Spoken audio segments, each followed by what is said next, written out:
सोनम वांगचुक यांचा पाकिस्तानशी संबंध असल्याच्या आरोपांची चौकशी सुरू असल्याची माहिती लडाखचे पोलीस महासंचालक SD सिंग जामवाल यांनी दिलेली आहे। लडाखच्या इतिहासामध्ये कधीही असा हिंसाचार घडला नसल्याचं ते म्हणाले। पर्यावरणवादी कार्यकर्ते आणि लडाख राज्यासाठीच्या आंदोलनात अग्रभागी असलेल्या वांगचुक यांना शुक्रवारी लेहमध्ये राष्ट्रीय सुरक्षा कायद्याअंतर्गत अटक करण्यात आली आणि यानंतर त्यांना राजस्थानमधील जोधपूर इथे तुरुंगात पाठवण्यात आलं। वांगचुक यांच्या चौकशीचा तपशील उघड करता येणार नाही असंही जामवाल यांनी सांगितलं। 24 सप्टेंबर रोजी लेहमध्ये झालेल्या हिंसक आंदोलनानंतर अटक करण्यात आलेले सामाजिक कार्यकर्ते सोनम वांगचुक यांना 26 सप्टेंबरला जोधपूर मध्यवर्ती कारागृहामध्ये नेण्यात आलं। वांगचुक यांना 24 तास CCTV देखरेखीखाली उच्च सुरक्षा वॉर्डमध्ये ठेवण्यात आले। लेहमध्ये झालेल्या हिंसाचारानंतर वांगचुक यांच्यावर अटकेची कारवाई करण्यात आली। वांगचुक यांनी हिंसाचार भडकवल्याचा आरोप गृह मंत्रालयाकडून केला गेलाय। या सगळ्या पार्श्वभूमीवर लेहमधील इंटरनेट सेवा तात्काळ बंद करण्यात आली आहे। सोबतच हिंसाचार करणाऱ्या 50 जणांना अटक केली आहे। सोनम वांगचुक यांना शुक्रवारी अटक करण्यात आली असून त्यानंतर लेहमध्ये सुरक्षा व्यवस्था कडक करण्यात आली। लडाखला राज्याचा दर्जा द्यावा आणि 6व्या अनुसूचीमध्ये समावेश करण्याची मागणी करणाऱ्या आंदोलनाला 2 दिवसांपूर्वी हिंसक वळण आलं होतं। या आंदोलनामध्ये 4 लोकांचा मृत्यू झाला तर 90 जण जखमी झाले होते। त्यानंतर लडाख पोलीस प्रमुख SD सिंग जामवाल यांच्या नेतृत्वाखालील पोलीस पथकानं वांगचुक यांना ताब्यात घेतलं। त्यानंतर त्यांची राजस्थानमधील जोधपूर इथे तुरुंगात रवानगी करण्यात आली। पहलगाम हल्ल्यानंतर बंद केलेल्या पर्यटन स्थळांमध्ये जम्मू काश्मीर सरकारनं 12 ठिकाणं पुन्हा सुरू करण्याचा निर्णय घेतला। उपराज्यपाल मनोज सिन्हा यांच्या अध्यक्षतेखाली श्रीनगरमधील सुरक्षा बैठकीनंतर हा निर्णय घेतला गेला। 22 एप्रिलच्या दहशतवादी हल्ल्यानंतर बंद केलेली ही सगळी पर्यटन स्थळं होती।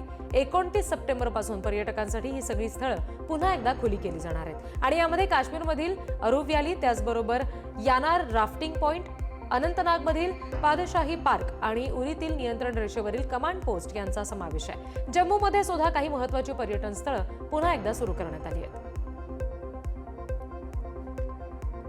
काश्मीरमध्ये दहशतवादी कारवायांना प्रोत्साहन देणाऱ्या हिजबुल मुजाहिद्दीनच्या एका सक्रिय सदस्याच्या मालमत्तेची राष्ट्रीय तपास यंत्रणेनं जप्त केली। हा सदस्य दहशतवादी संघटनेला शस्त्र आणि दारुगोळा पुरवण्यात सक्रिय होता। NIAच्या या कारवाईमुळे आता काश्मीरमधील दहशतवाद्यांच्या वाढीवर नियंत्रण मिळवण्याचा उद्देश आहे। या हस्तकावर बंदी घालण्यात आली असून त्याच्या मालमत्तेवर सुद्धा बंदी घालण्यात आलेली आहे। ही कारवाई दहशतवाद विरोधी धोरणातील महत्त्वाचं पाऊल मानली जाते।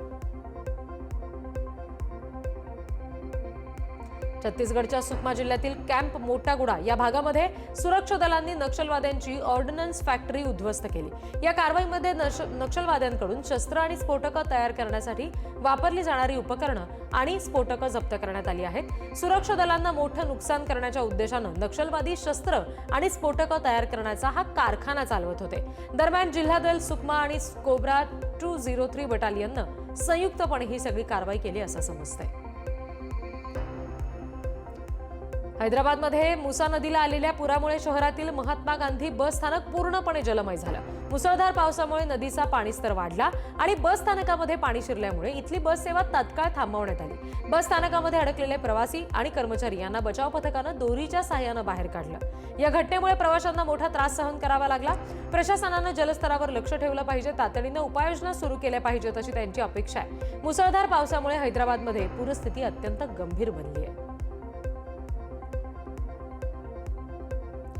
पान आणि तंबाखूमुळे संसर्ग होऊन रोगराई पसरण्याचा धोका लक्षात घेऊन अलाहाबाद हायकोर्टानं मोठा निर्णय घेतलाय।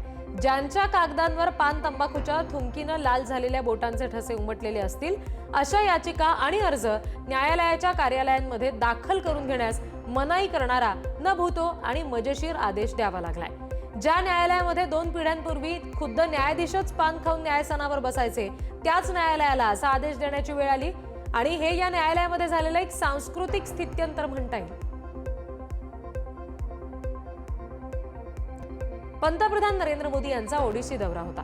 पंतप्रधान मोदी जेव्हा ओडिशाच्या झारसुगुडामध्ये पोहोचले तेव्हा त्यांचं जंगी स्वागत करण्यात आलं। ओडिशामधील नागरिकांनी पंतप्रधानांच्या स्वागतासाठी उत्स्फूर्त प्रतिसाद दाखवला आणि त्यांचं मोठ्या उत्साहात स्वागत केलं। रस्त्याच्या दोन्ही बाजूला ओडिशामधील नागरिक मोठ्या संख्येनं उपस्थित होते।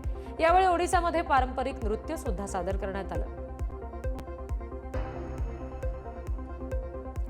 बरेलीमध्ये झालेल्या संघर्षानंतर शहरामध्ये कडक पोलीस बंदोबस्त तैनात करण्यात आलाय.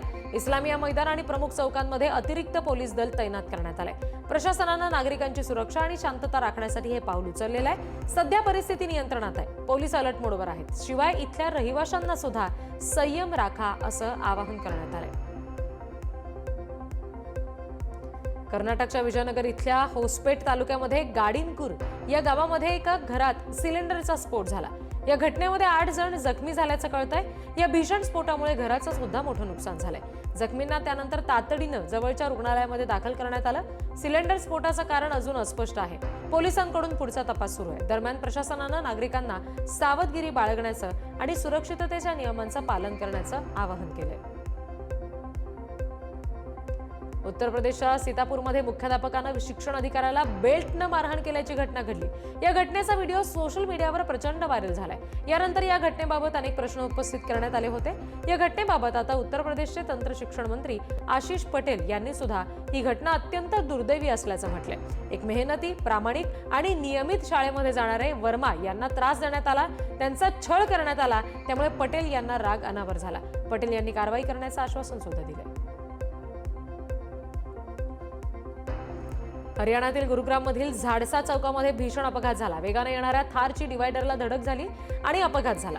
अपघातामध्ये 5 जणांचा मृत्यू झाला असल्याची माहिती समोर आली आहे. तर एकराची प्रकृती गंभीर आहे आणि त्याला उपचारासाठी रुग्णालयामध्ये दाखल करण्यात आलेला आहे. दरम्यान या भीषण अपघातात थारचा सुद्धा पूर्णपणे चक्काचूर झालाय.